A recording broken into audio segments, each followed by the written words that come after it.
Voilà. Eh bien, écoutez, Caroline vous a déjà présenté rapidement. Je voudrais vous remercier aussi de votre présence ici ce soir. Je vais vous laisser la parole pour que vous puissiez à la fois vous présenter et présenter ce cursus. Je rappelle donc aux élèves que dès que vous avez une question, vous pouvez commencer à la poser grâce à la fonction chat de la plateforme. Et vous aurez peut-être une réponse dans la foulée. En tout cas, la deuxième partie de la réunion vous sera réservée, enfin sera réservée justement à la réponse à vos questions. Voilà, j'en profite pour vous présenter ma collègue, que je remercie d'être là, Véronique Lambreau, qui est professeure aussi de langue et littérature en Abibac à Luynes, près d'Aix en Provence. D'ailleurs, je sais pas, est-ce que Véronique, j'ai oublié des petites choses et que tu souhaiterais ajouter quelques informations là au début de cette visio? Non, non, rien de rien. Je vous rappelle donc que vous pouvez poser vos questions dans le chat. Elles seront, enfin, si elles sont pas répondues, si nos intervenants répondent pas directement dans le chat, il y aura un temps pour les questions à la fin. Ils nous relayeront les informations. Très bien. Eh bien, écoutez, Monsieur Linaire, Monsieur Tapi et Claire Post, on vous laisse la parole. Très bien. Alors moi je suis, Laurent Tapie, donc je vais vous faire une petite présentation là au début de la formation et puis après on échangera avec monsieur Liner. Donc moi je suis responsable de la formation, franco-allemande d'ingénieur en production automatisation de l'EPF qui se situe à Cachan au sud de Paris. Monsieur Liner est mon homologue, dans le cursus du côté de Munich et Claire Post est actuellement, une élève du cursus. Alors pour commencer, je vais peut-être essayer si ça passe le diaporama. Donc pour commencer, je vais essayer peut-être de vous réexpliquer un petit peu ce qu'est un ingénieur. Donc un ingénieur, en fait, c'est un spécialiste, on va dire, de la résolution de problèmes qui est à l'interface entre des problèmes qui sont issus de la société et puis le monde scientifique qui va manipuler des connaissances. Et il va essayer, en fait, de résoudre ces problèmes en essayant de concevoir des produits, des technologies ou des processus, ou bien en faisant de la gestion de la mise en œuvre de systèmes assez complexes ou de services. Et l'ingénieur, dans tout cet environnement-là, doit aussi prendre en compte des facteurs sociaux, environnementaux et économiques. Ce qui fait que pour devenir ingénieur, en fait, il faut une solide culture scientifique, mais il faut aussi des compétences et des connaissances techniques pour pouvoir développer des technologies. Mais aussi, il y a tout un aspect qui vient des compétences économiques, sociales, humaines et de plus en plus environnementales pour pouvoir former un ingénieur. Alors, ce que je vous propose maintenant, c'est de vous passer une petite vidéo qui va vous expliquer un petit peu plus spécifiquement ce qu'on entend par ingénieur production automatisation.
Hop là. Alors, on va passer une petite diapo suivante. Donc, ouais, vous avez vu une petite présentation là de la formation. Alors, on va essayer de revenir un petit peu sur les problématiques et sous-jacentes à cette formation, un petit peu ce qui est le contenu. Et là, je vous illustre en fait ce que pourrait être en fait l'intervention d'un ingénieur en production automatisation sur un système complexe que tout le monde connaît, qui est une voiture. Et ce que vous voyez ici, finalement, bah, c'est l'éclaté d'une voiture avec tous les composants qui vont la constituer. Et pour pouvoir faire ça, bah, il y a de nombreux problèmes qui vont être à résoudre par l'ingénieur de production. Déjà, il va falloir assembler, comme vous le voyez, des milliers de pièces, hein, il y a de nombreuses pièces à assembler. Il va falloir à la fois fabriquer des composants plutôt mécaniques dans le véhicule, mais il y a aussi des composants électroniques qui vont le composer, donc va falloir savoir comment on les compose. Et puis en fait, bah, ces composants, ils vont pas tous être faits sur le même site de production, donc il va falloir être capable de les acheminer vers le site de production final qui va réaliser l'assemblage du véhicule. Et aussi dans ce type de contexte d'assemblage et de fabrication de véhicules automobiles, il va falloir essayer de coordonner de nombreux collaborateurs, que ce soit des techniciens, des ingénieurs, des services marketing, des ressources humaines, et ça dans un contexte international. Par ailleurs, l'ingénieur production automatisation, il va intervenir dans un domaine, hein, dans le domaine industriel, et actuellement, on parle énormément d'industrie du futur parce que l'ingénieur production automatisation, il doit faire face à de nombreuses évolutions technologiques, techniques et aussi sociétales, et ces évolutions sont permanentes tout au long de la carrière de l'ingénieur en production automatisation. Donc notamment, par exemple, dans l'actuelle industrie du futur, des challenges qui sont relevés, ben, c'est la personnalisation des produits, hein. Et par exemple, un véhicule automobile, si on reste sur cet exemple-là, ben, chacun choisit ses options, la couleur du véhicule, et ainsi de suite. Donc, il faut que le système de production et que l'ingénieur qui va développer le système de production soit en capacité en fait, de pouvoir répondre à ces besoins de personnalisation.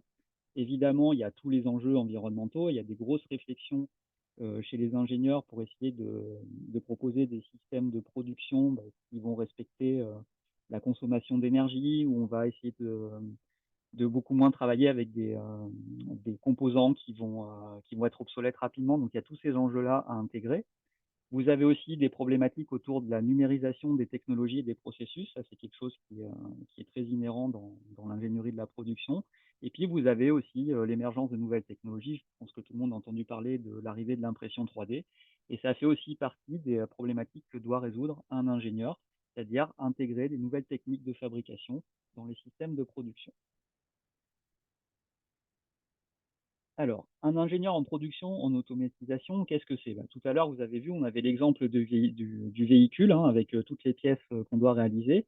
Et finalement, l'ingénieur, qu'est-ce qu'il va devoir réaliser? Bah, il va devoir concevoir, développer et gérer des systèmes de production, que ça soit de la petite cellule de production qui est un équipement automatisé jusqu'à une ligne robotisée. Et il va même intervenir dans la conception complète d'une usine. Il va aussi être responsable de l'industrialisation des produits, c'est-à-dire que quand vous avez des ingénieurs plutôt conception qui vont vous proposer un nouveau produit, ben, l'ingénieur production et automatisation, lui, va réfléchir à comment on va fabriquer ce produit. Il va aussi assurer la qualité du produit quand il est produit, hein. Il va essayer de valider un petit peu est-ce que la production est correcte par rapport aux attentes de la qualité du produit. Et puis, il va travailler sur la supervision d'un îlot de production, jusque certains ingénieurs production vont carrément superviser une à plusieurs usines. Alors, la formation franco-allemande, c'est une formation conjointe donc, entre la Hochschule de Munich et l'EPF École d'ingénieurs.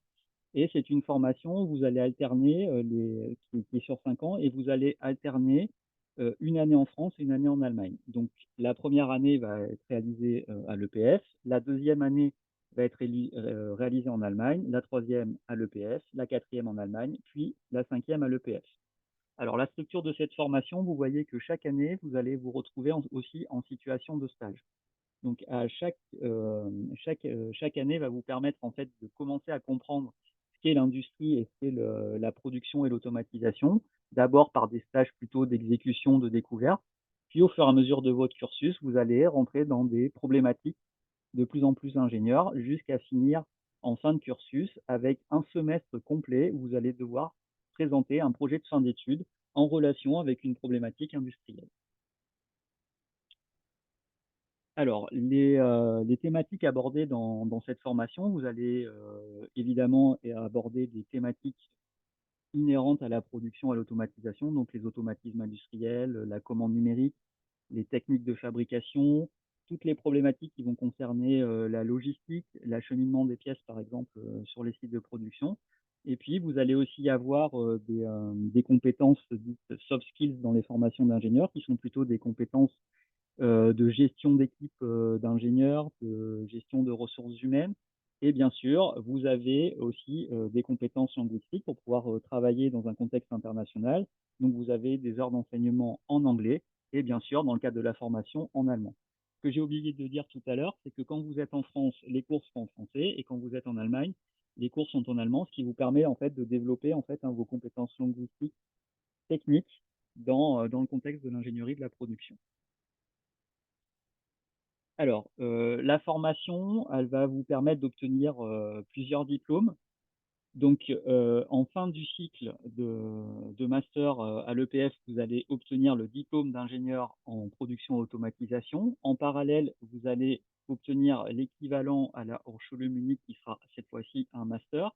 Et vous aurez un certificat qui vous sera délivré par l'Université franco-allemande, qui est une structure en fait qui chapeaute les formations binationales, qui certifiera que vous avez bien suivi un cursus binational entre la France et l'Allemagne. Vous allez aussi obtenir à Munich un bachelor en production automatisation en milieu de troisième année. Donc en fait, si on fait le bilan, vous allez obtenir 3 diplômes, 2 diplômes allemands et un diplôme français d'ingénieur, et un certificat qui certifie que vous avez suivi une formation binationale. Je vous remercie pour votre attention. Vous avez des questions?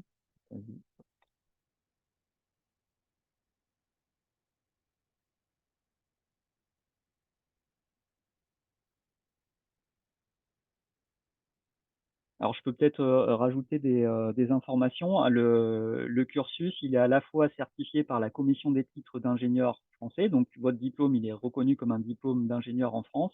Et il est reconnu par le master allemand et aussi accrédité en fait par l'équivalent de la Commission des titres d'ingénieur, mais en Allemagne. Donc, vous êtes reconnu en fait en tant qu'ingénieur dans les 2 pays. Donc, il y a une question sur comment se fait le recrutement. Alors, le recrutement sur l'EPF se fait donc évidemment via Parcoursup. Ça va être un vœu particulier, ça va être un vœu qui est dans la formation binationale. Et dans la formation binationale à l'EPF, vous allez retrouver la formation franco-québécoise et la formation franco-allemande. Donc, vous cochez la formation franco-allemande. Donc, à partir de là, on va recruter sur dossier. Déjà, on va faire un premier classement sur dossier. Et une fois que vous êtes classé sur dossier, en fait, on va avoir un deuxième volet qui est un entretien. Et l'objectif de l'entretien, en fait, c'est d'échanger avec la personne qui postule sur la formation pour voir s'il a bien compris ce qu'était la formation d'ingénieur franco-allemand, son fonctionnement. Et puis, il y a un tout petit échange en allemand juste pour voir si l'étudiant a déjà la culture allemande.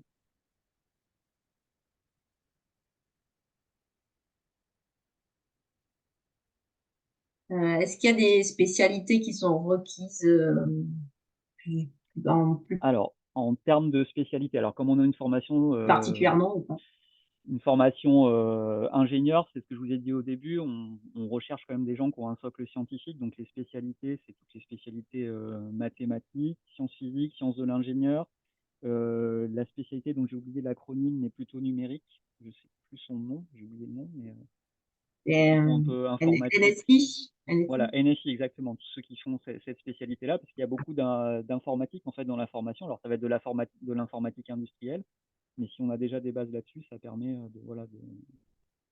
de mieux s'en sortir dans la formation. Ok. Une autre question sur y a-t-il besoin de passer le concours à venir? Non, ce n'est pas sur le concours à venir, c'est vraiment un vœu à part. Donc c'est un vœu à part formation binationale et c'est après on fait un classement sur dossier et l'entretien. Ok. Une question, est-il obligatoire de commencer en France? Il me semblait que les deux étaient possibles. Alors les deux sont possibles. Donc D'accord. en fait, par contre, si vous commencez en Allemagne, alors Stéphane me corrigera, mais il faut quand même attester d'un certain niveau d'allemand parce que du coup, vous allez faire la première année en allemand. Oui, absolument. Entre les critères de la HM, il faut avoir le niveau C1 en allemand. Et je pense que c'est très important parce que en Allemagne, nous avons un système différent des études. Il n'y a pas le contrôle continu. Et nous avons tous les cursus et il y a tous les examens pour les cursus dans 2 semaines du semestre. Et c'est seulement un examen par sujet. Et pour ça, c'est très, très important qu'on maîtrise la langue très, très bon. Et pour ça, c'est seulement une option si on se sent relativement parfait en allemand. Peut-être que Claire Et peut témoigner, ouais, parce que c'est ce qu'elle a fait. Ouais. Moi, du coup, j'ai commencé mon cursus en Allemagne, même si donc j'ai fait Abibac et après j'ai commencé en Allemagne. Normalement, le diplôme d'Abibac est reconnu en Allemagne et il y a une certification C1 avec, donc il n'y a pas de souci. Donc, normalement, avec le niveau de langue qui va bien et si on travaille régulièrement, c'est possible, mais il faut quand même beaucoup travailler. Et donc, une autre question toujours en lien avec une première année à Munich, au niveau des dates d'inscription sur Munich. À Munich, nous avons une phase du 15 mai jusqu'à le 15 juillet pour s'enregistrer à Munich. Je pense que même le 1er mai jusqu'à le 15, on termine ça le 15 juillet. Entre mai et 15 juillet, on peut s'appliquer en ligne à Munich. Est-ce que c'est une inscription enfin, il faut aller directement sur le site de l'école ou il faut passer Oui. par le Parcoursup allemand Hochschulstart ou, Oui, sur le site de l'Internet de la Hochschule München, il y a un site pour l'enregistration et on peut choisir le cursus et on prend le cursus franco-allemand pour production et automatisation et puis on demander toutes les informations qui sont importantes. ok. Ouais, sur le site, c'est dans Bachelor, ensuite production automatisation. Il y a un cursus national et un international, et donc il faut choisir le cursus international. Et après, il faudra charger différents documents. Il y aura l'habitour aussi, ce genre de choses. Ok. Et donc, il n'y a pas de préinscription? Non. Non. Ok. D'accord. D'ailleurs, Claire, si tu as la possibilité de mettre le lien du site dans le chat, ça peut permettre éventuellement aux élèves de le récupérer. Ou s'il y a des choses à montrer directement sur le site en quelques minutes qui te paraissent absolument nécessaires, tu peux aussi le présenter. Ok.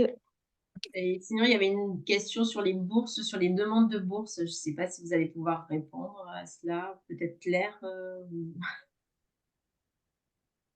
Alors déjà, initialement, quand on va dans le pays partenaire, donc quand on est inscrit en France et qu'on va en Allemagne, il y a une bourse de l'UFA de 300 euros. Donc, faut la demander, ça se fait vraiment en quelques clics, c'est super facile. Et pareil, quand on est en Allemagne, enfin, quand on a commencé en Allemagne, quand on va en France, on a aussi la bourse de 300 euros. En France, je connais pas bien les bourses pour l'international. Je sais qu'en Allemagne, il y a le Deutschlandstipendium qui permettrait aussi d'avoir 300 euros par mois. Faut faire une demande avec l'aide de motivation, etc. Et après, il y a la bourse DAAD sous certains critères, mais il faut aussi se renseigner.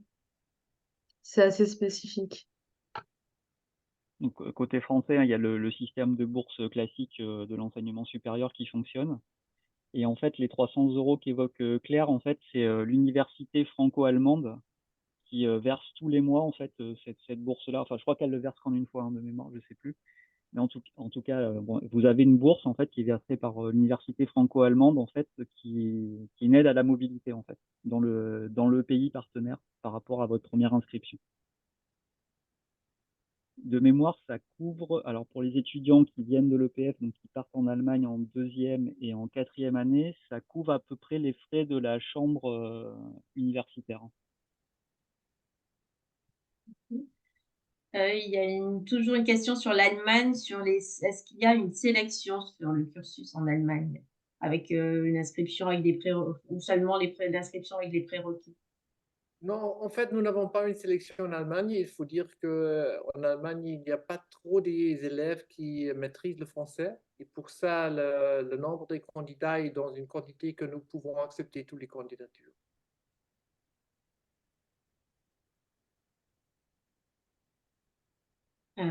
Alors, il y a une question que je vous relais. Sur dossier, cela veut-il dire qu'il y a seulement des places limitées pour Parcoursup? Alors, sur la formation, nous, on a 20 places côté EPF. Ok. Voilà. Et côté Munich, je sais pas, Stéphane, si tu as un nombre de places limité. Comme on n'a pas la limitation, en principe, on n'a pas une limite, mais en pratique, normalement, c'est un groupe de aussi 20 étudiants. Mais ce qui est très important de comprendre pour moi, c'est parce qu'il y a beaucoup de questions sur comment c'est en Allemagne, et c'est possible, et nous sommes dans l'Europe et on peut le faire. Mais c'est très important de comprendre les différences entre les systèmes français et allemands. Et Claire a expliqué que ce n'est pas trop difficile, mais Claire est une étudiante excellente. Et pour ça, je pense que ce n'est pas la même situation pour tout le monde. Euh, je pense que le système en France, avec la contrôle continu et avec l'obligation d'être présent dans les cours, tout ça, ça guide les étudiants beaucoup plus qu'en Allemagne. On a beaucoup de liberté en Allemagne. On décide si on va au cours ou pas, mais on est aussi très dur dans les examens. Et en résultat, je ne sais pas les quantités en Allemagne et en France, mais en principe, dans les formations d'ingénierie en Allemagne, et ce n'est pas seulement notre formation, mais la quantité des étudiants qui réussissent la première année est environ 50%. Et les autres doivent redoubler ou même quitter parce que pour chaque examen, on a 3 tentatives au maximum, et si on ne réussit pas dans le troisième, on est exclu de la formation. Et c'est possible de commencer en Allemagne, mais c'est pourquoi j'ai expliqué que c'est très important d'être confortable avec le langue et d'avoir la discipline et l'organisation de le faire parce que le système est différent, et je pense qu'un peu plus de risques pour les étudiants parce qu'avec ces libertés, le système de pas de contrôle continu, un examen par sujet et tout ça, on peut le faire. Il y a beaucoup d'exemples qui le maîtrisent, et Claire est une étudiante qui a fait l'épreuve, mais il faut comprendre avant la différence entre les systèmes. C'est important. Là, oui, la première année en France, les étudiants sont énormément suivis et encadrés. Ils ont énormément, comme le dit Stéphane, de contrôle continu. Ils ont même des interrogations en petits groupes de 2 à 3 étudiants avec un professeur pour faire le point, pour savoir s'ils ont bien compris le cours.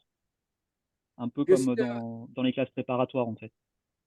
La première année est toujours normalement l'année où on a les sujets qui sont un peu difficiles pour quelques étudiants parce qu'on a la mathématique, la physique, la mécanique, l'électrotechnique. Ouais. Si on est dans la deuxième année, on a des sujets qui sont plus appliqués. On fait la automatisation, on travaille avec les robots, on fait des choses plus pratiques, et le risque de ne réussir est beaucoup plus petit. Mais dans la première année, on a les sujets qui sont un peu difficiles pour les étudiants.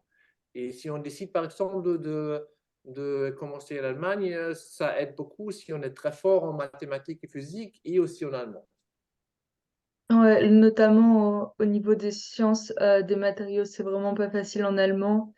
Et le cours, je pense déjà pour les Allemands n'est pas facile, mais en plus le faire et apprendre tous les mots, je pense que ça a été la matière la plus difficile, donc faut le savoir.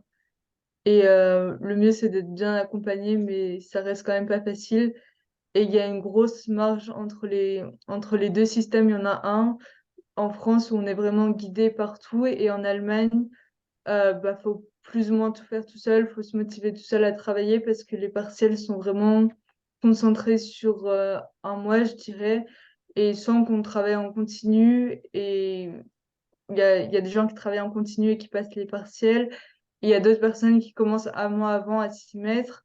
Et là, je pense qu'en première année, s'y mettre un mois avant, c'est pas forcément la bonne stratégie, donc faut le savoir et après travailler en conséquence parce que on est autonome et on fait plus ou moins ce qu'on veut, mais il faut porter les conséquences quoi après.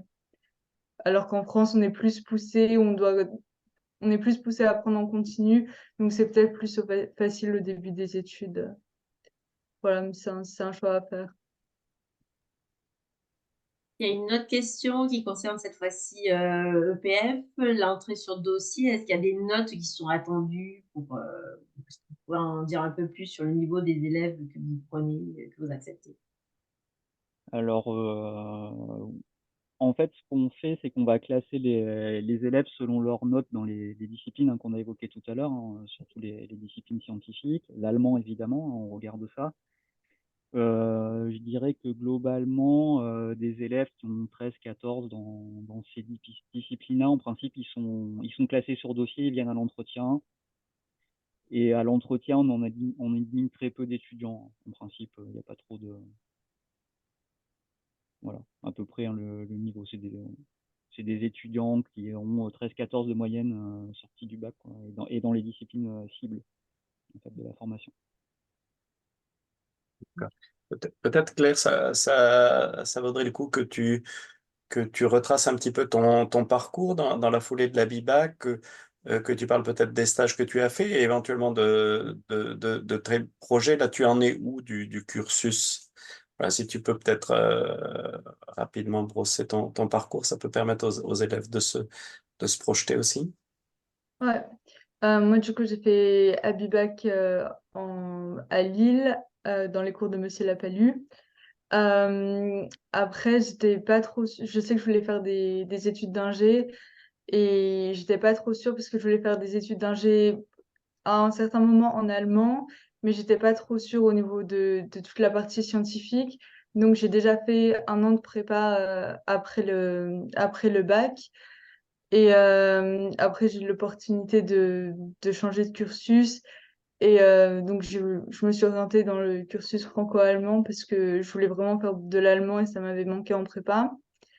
Et donc, après, c'était encore un peu le Covid. Donc, on savait pas trop si les cours allaient être en ligne, etc. Donc, c'était un peu aventure inconnue. Et du coup, j'ai pas mal bossé en première année, etc. J'ai rencontré pas mal de personnes. Ce que j'ai fait au début, c'est des cours de préparation en maths, en allemand. Et ça m'a vachement aidé parce qu'en fait, c'était organisé par l'université et on était directement mis en groupe pour des exercices de maths par cursus. Donc, j'ai pu dès le début rencontrer des gens de ma formation et bah, ça reste mes amis maintenant et on est tous en France. Euh, donc ça a permis vraiment de rencontrer des gens. Et après, donc la première année, c'était vraiment des matières, que ça soit en France ou en Allemagne, c'est plus ou moins les mêmes matières. Euh, En Allemagne, on a aussi des cours de français. Et sinon, j'ai fait un stage du coup de 10 semaines en deuxième année chez ASM. C'est une entreprise à Munich qui fait des machines pour faire des cartes électroniques. Et donc, voilà, j'étais super bien prise dans l'entreprise, tout s'est bien passé, j'étais bien accueillie, etc. J'ai pu faire des projets super intéressants. Euh, Maintenant, je suis en France, ça se passe aussi bien. On a un stage là en mars de 14 semaines minimum à faire et c'est pour faire un stage technique, donc plus faire un peu le travail d'un ingénieur, faire un projet. Donc voilà, c'est vraiment bien de pouvoir de pouvoir voir différentes entreprises, différents domaines et pouvoir un peu se spécialiser, découvrir différentes choses et aussi découvrir différentes méthodes de travail entre la France et l'Allemagne. Il y a vraiment des grosses différences et je trouve ça vraiment intéressant de voir les différences et d'utiliser les méthodes d'un pays ou de l'autre selon ce qu'on veut faire. Je suis en troisième année du coup actuellement et tout se passe bien. Je sais pas si quelqu'un a des questions. Euh, ben, moi, du coup, j'en pose une. Est-ce qu'on peut donc rentrer à l'EPF en milieu de cursus ou est-ce que si on s'aperçoit qu'on n'a pas pris la bonne orientation, est-ce qu'on peut rattraper? Est-ce qu'il y a des équivalences ou tout reprendre? Alors, non, on est obligé de rentrer dès la sortie du bac en première année, s'engager dans le cursus franco-allemand. On ne peut pas rentrer en transversal, ça c'est pas possible. Par contre, dans l'autre sens, si en cours de première année, on se rend compte que c'est pas forcément le cursus vers lequel on veut se diriger, à l'EPF, on peut proposer des réorientations au sein de l'EPF dans la formation généraliste. Et est-ce que le profil de Claire, qui avait commencé par une année de prépa, est-ce que c'est un profil relativement fréquent? Non, je pense que c'est un cas particulier, Claire. J'en ai pas trop vu dans les étudiants. Mais globalement, c'est pas classique. Je sais pas si tu en as croisé d'autres, Claire, comme toi, mais Moi, en prépa, je sais qu'il y en a pas mal, soit qui se sont réorientés en cours de prépa et qui sont allés dans des écoles privées parce qu'elles proposent des réintégrations au milieu d'année. Je crois en février ou même en janvier, c'est possible. Ou soit à la fin de la prépa, où les profs ont dit ça va pas passer, faut te réorienter. Et donc, qui se sont orientés et qu'ils ont intégré en deuxième année directement des cursus ou après qu'ils ont fait des BUT. Mais sinon, en autre cursus, je connais pas. En tout cas, c'est peut-être la bonne nouvelle. J'ai l'impression que c'est une information que j'ai entendue là plusieurs fois depuis le début de CSAS, c'est que même si on fait une première année qui ne correspond pas, on a toujours la possibilité ensuite d'intégrer un parcours franco-allemand, par exemple. C'est-à-dire que on a le droit, non pas à l'erreur, mais disons de chercher son chemin. Il y a possibilité, comme pour toi, Claire, de prendre le temps aussi de tester ce qui convient le mieux. Ouais, par contre, du coup, faut recommencer en première année. Enfin, dans le nombre d'années du coup d'études, faut le savoir. Mais sinon, c'était plutôt bien parce que du coup, j'ai pu acquérir vraiment des bonnes bases en prépa, tout ce qui était scientifique. Et après, refaire la même chose plus ou moins en allemand. Et ce que j'avais fait aussi en parallèle, c'est que j'avais fait valider mes ECTS de prépa parce que j'étais inscrite à l'université. Et du coup, pu faire valoir aussi quelques matières de prépa en Allemagne. Par exemple, les maths, je les ai pas passées. L'électronique, je l'ai pas passé non plus parce que j'avais déjà fait avant. Donc, ça m'a aussi aidé. Donc, une question, Pierre, sur est-ce que le niveau à Munich était difficile à suivre après la prépa en France? Euh, je pense que en maths, il y a pas de souci. Après, c'est plutôt les méthodes de travail qui sont complètement différentes. Et par rapport à la prépa, c'est vraiment pas rigoureux. Et du coup, il y a un gros écart et il faut s'adapter. Mais sinon, sciences de matériaux, j'en avais pas eu beaucoup en prépa. Après, le reste, construction aussi, c'était un peu nouveau. C'est tout ce qui est CAO. Sinon, après, le reste, ça se ressemblait. Il y avait plus ou moins des différences, mais pas énormes. Après, c'est vraiment la langue et je pense la motivation et savoir se dire, OK, je vais travailler et savoir s'adapter à l'autonomie, aux méthodes. Et une question concernant les notes pour être pris à Munich. Est-ce qu'il y a une moyenne requise pour pouvoir être pris ou est-ce qu'on déconseille à partir d'une certaine moyenne? Donc, comme nous avons dit qu'il n'y a pas de processus de sélection, ce n'est pas une question des notes en principe. La sélection, en fait, c'est la sélection du première année à Munich. D'accord, c'est Pour plutôt le la système, on est accepté si on a un ABI-BAC. Si on a réussi dans l'ABI-BAC, on est accepté pour la formation. Et oui, après, on peut voir. Parce que ce n'est pas toujours les personnes qui étaient bons. Dans beaucoup des cas, les bons élèves sont des bons étudiants, mais il y a aussi d'autres exemples où quelqu'un qui n'était pas super à l'école, il trouve son passion dans les études et l'ingénierie, par exemple, et il est super après. Et pour ça, nous ne faisons pas une sélection des notes. Et est-ce qu'il y a des matières plutôt conseillées pour intégrer ce cursus en Allemagne ou peu importe, il suffit d'avoir le bac? En principe, pour tous les étudiants, aussi les étudiants allemands, on dit que c'est un grand avantage si on est fort en mathématiques et physique à l'école et pour la formation internationale, évidemment, en français.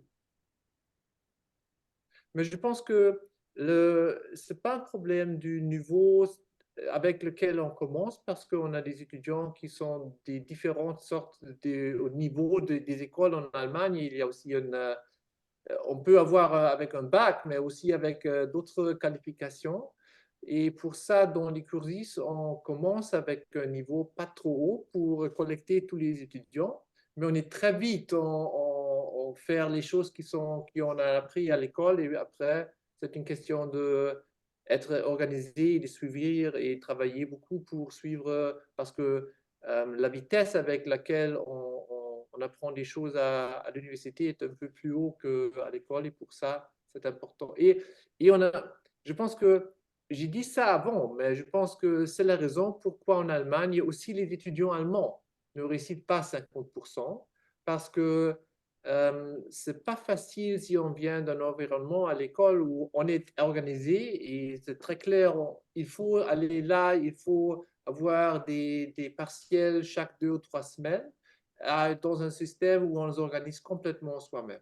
Il y a des étudiants qui sont très bons en faisant ça et qui réussissent. Il y a d'autres qui sont très heureux de ne pas avoir le contrôle et avoir un peu moins de pression. Et puis, ça peut être difficile parce que je pense que Claire a dit ça, si on commence 2 ou 3 ou 4 semaines avant les partiels, c'est très difficile parce que tous les sujets d'un demi-année sont vraiment, je pense que Claire a dit dans un mois, mais ce sont 13 jours, ce sont 2 semaines et demie dans lesquelles on a tous les partiels.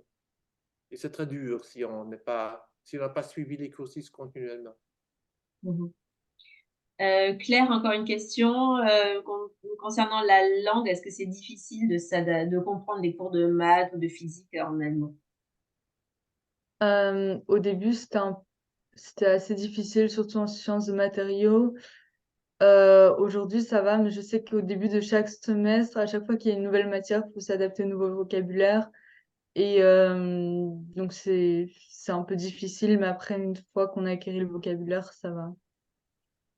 Et Ouais. après, c'est entre les deux pays, il faut jongler entre ce qu'on a appris dans une langue et dans l'autre.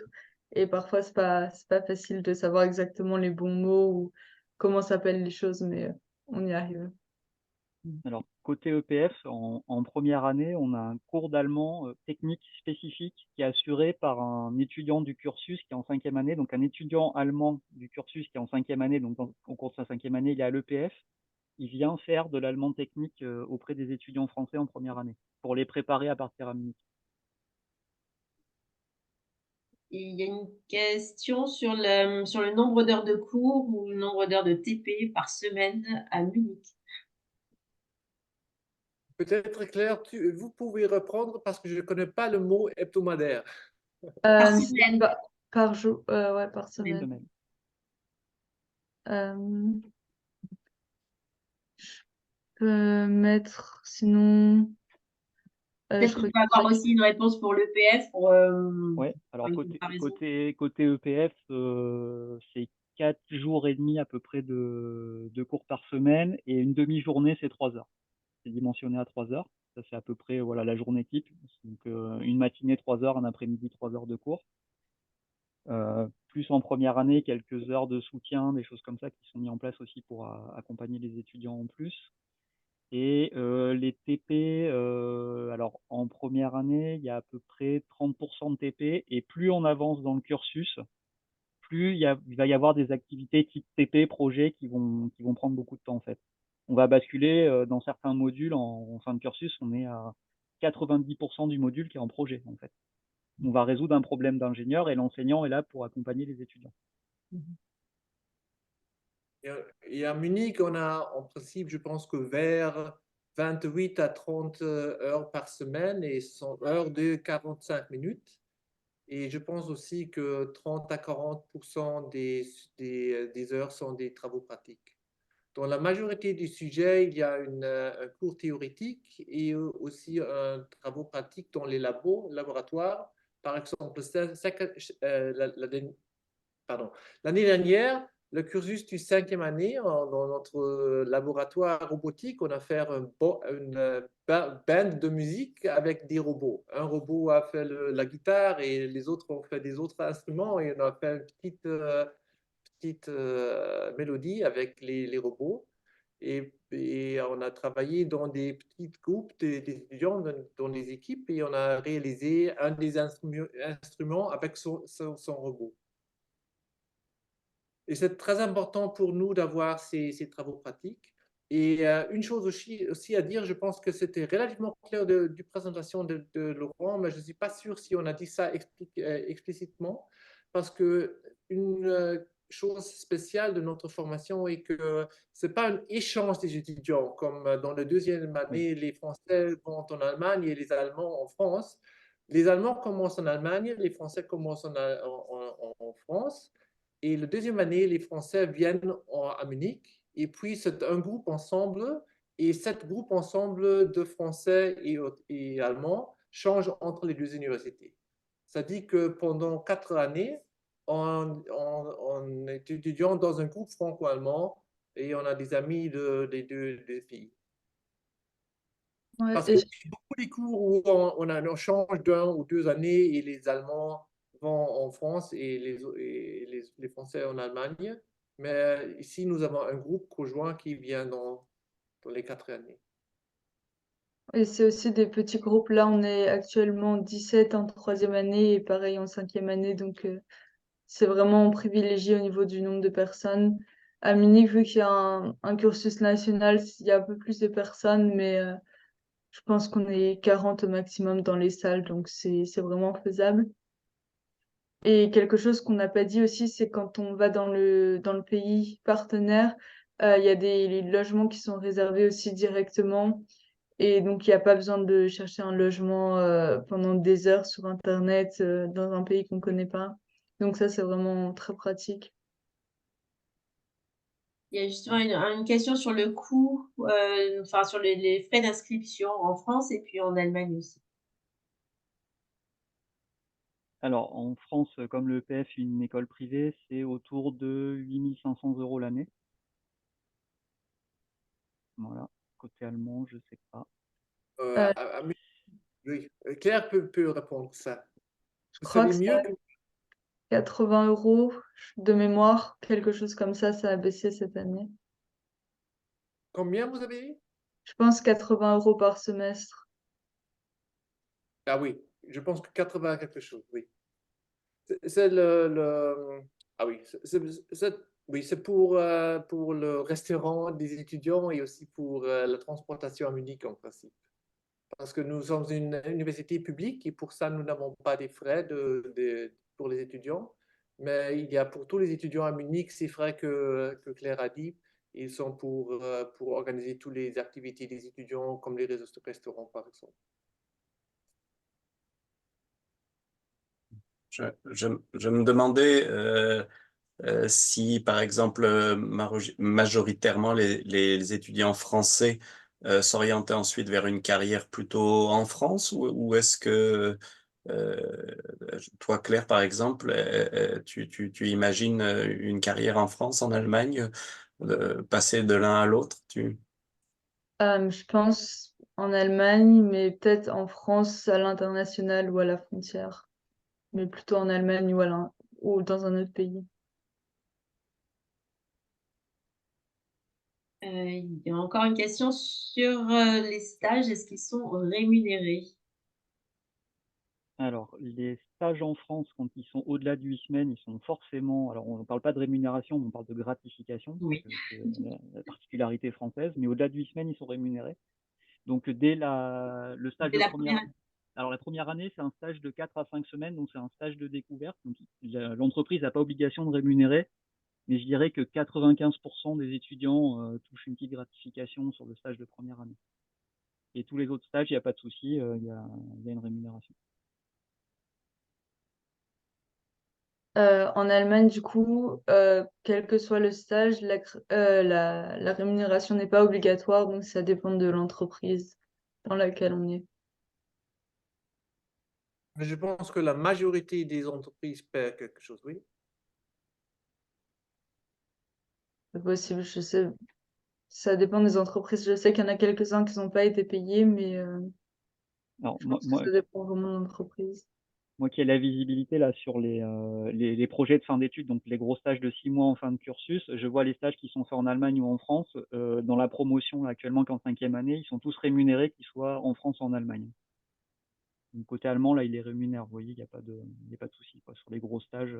Ouais, les gros stages, je pense, peut-être le premier stage ouvrier où on n'est pas forcément rémunéré, mais à partir du moment où on fait un plus gros travail, certainement.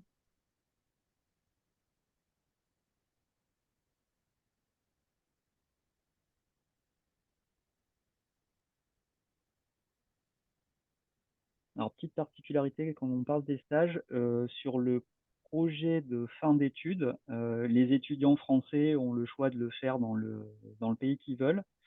Et s'ils vont en Allemagne, il y a encore une aide à la mobilité qui est donnée par l'université franco-allemande pour assurer leur logement, hein, pendant leur stage en Allemagne. Et voilà. Voilà. Et du côté allemand, du coup, on n'a pas le droit de le faire en Allemagne ou dans un pays qui parle allemand.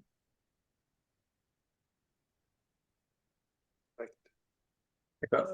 Donc, si je résume, parce que je pense que c'est une information importante, Claire, tu me diras si j'ai bien compris ce que tu as dit. Souvent, Munich fait peur au niveau du logement. Ça a la réputation d'être une ville chère. Et donc, toi, tu as dit que dans le cadre de tes études, le logement n'a pas été un souci puisque il y a des chambres qui vous sont réservées. C'est ce que tu as dit? Oui, mais c'est pas comme ça. C'est en fait quand on est inscrit en France et qu'on va à Munich, on a un logement réservé. Mais comme moi j'ai commencé à Munich, j'ai un logement réservé en France, mais pas à Munich. Donc je dois chercher un appartement tous les ans. D'accord. Voilà, et Munich, ça coûte assez cher. Après, il y a des possibilités de d'appartements, de logements étudiants, etc. Mais il y a des listes assez longues de plusieurs semestres pour avoir des logements étudiants, donc ça coûte assez cher. Ou après, c'est plutôt des résidences privées qui sont plus rapidement disponibles.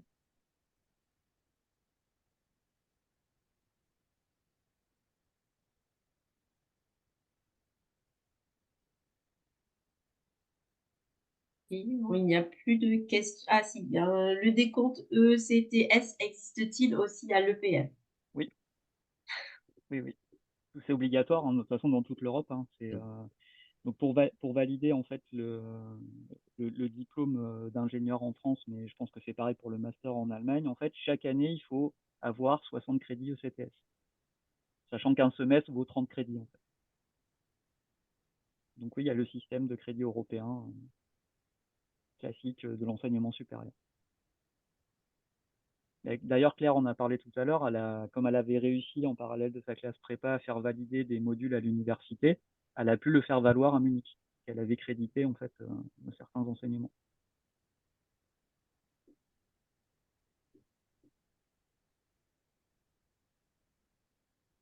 On attend encore un petit peu pour voir si on a les dernières questions dans le chat.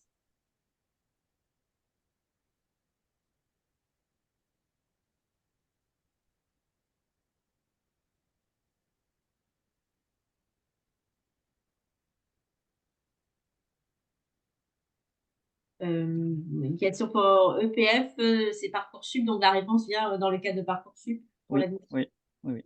C'est le processus Parcoursup classique. Alors, on a une nouvelle. Alors, les diplômes sont-ils reconnus? Par la CTI, oui. Oui. Oui, par la CTI en France et par l'ASIN en Allemagne, qui est l'équivalent de la CTI en Allemagne.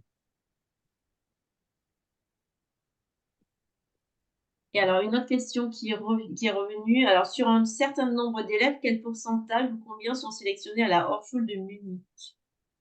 Il me semblait qu'on avait dit qu'il y avait, enfin, qu'il n'y avait pas une sélection. C'est le pourcentage des étudiants qui sont acceptés qui posent la candidature à Munich. Oui, je pense que c'est ça. Comme j'ai dit, parce que nous n'avons pas une sélection, si on pose la candidature, on est accepté. Voilà. Et enfin, Hippolyte nous demande c'est quoi la CTI? La CTI, c'est la commission des titres d'ingénieur. Donc, c'est une instance en fait qui, en France, accrédite toute formation qui veut délivrer un diplôme d'ingénieur. C'est ce qui dit qu'on est ingénieur sur titre, en fait. Que le diplôme est un diplôme reconnu d'ingénieur. À la différence d'un master, en France, un master ne délivre pas le titre d'ingénieur, même si c'est un master en ingénierie. il faut que ça soit un diplôme d'ingénieur validé par la commission d'éthique d'ingénieur. Ça se fait donc automatiquement ou Alors, l'école, tous les 5 ans, elle est soumise à un audit pour que la commission d'éthique valide que le programme de formation qu'on propose colle bien à ce qui est attendu par l'ensemble de l'industrie pour avoir un diplôme d'ingénieur. Ok. Peut-être quelque chose qui est important quand on veut faire des semestres à l'étranger, etc. Il faut souvent prendre les notes et faire les conversions soi-même et inscrire ou chercher des programmes de l'université partenaire. Là, dans le cursus, quel que soit le côté où on a commencé, tout se fait automatiquement, donc il n'y a pas besoin de faire des demandes, de rechercher ses matières soi-même, etc. Tout se fait de manière automatique d'une université à l'autre. Donc, il y a vraiment pas de souci au niveau de la correspondance entre les deux universités.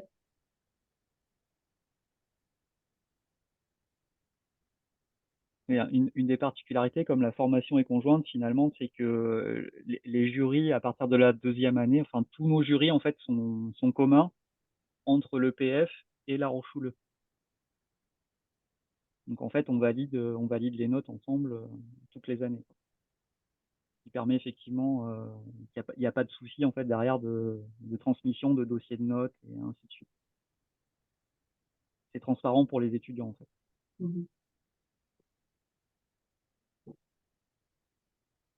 Je pense que la formation existe maintenant pour plus que 30 ans et on est bien organisé dans toutes ces questions de reconnaissance des matières et tout ça.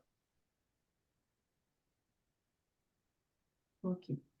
Une question. Donc, si on commence à Munich, est-ce qu'on ne paye pas le PF les années où on y est? Alors, si on commence à Munich, on est considéré comme un étudiant de l'AHM, donc il y a pas à payer les frais de scolarité, enfin les frais d'inscription de l'EPF.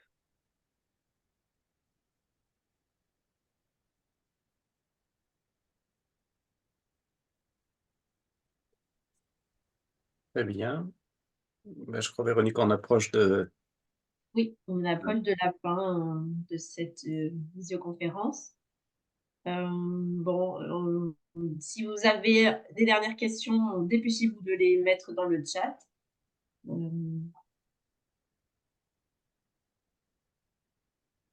Je pense qu'on a à peu près fait le tour de la question. Dans ce cas-là, on vous remercie déjà pour vos interventions, pour votre présentation, pour tous ces renseignements très clairs.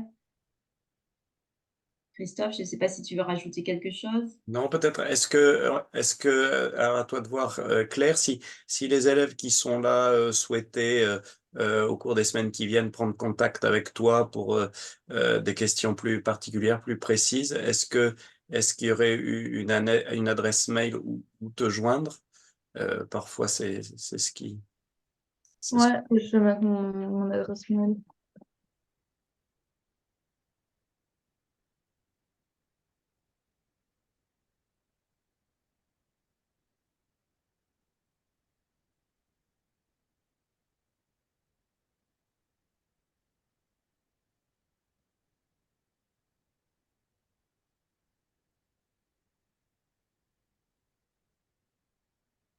Alors, c'est pas encore apparu dans le chat. Ça va arriver. Ok. Je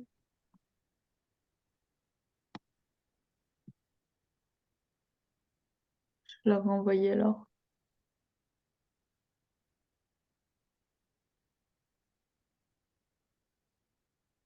Ah, ça y est, c'est bon.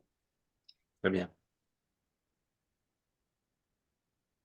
Parfait. Ben, écoutez, je crois que sur cette dernière information qui pourrait être précieuse, on peut en rester là. Mais merci donc à tout le monde, à nos intervenants, et puis à vous les élèves. Donc je rappelle que normalement toutes ces visios seront postées sur la chaîne YouTube, donc vous pourrez y revenir, et puis ceux qui n'ont pas pu se connecter donc pourront découvrir toutes ces infos.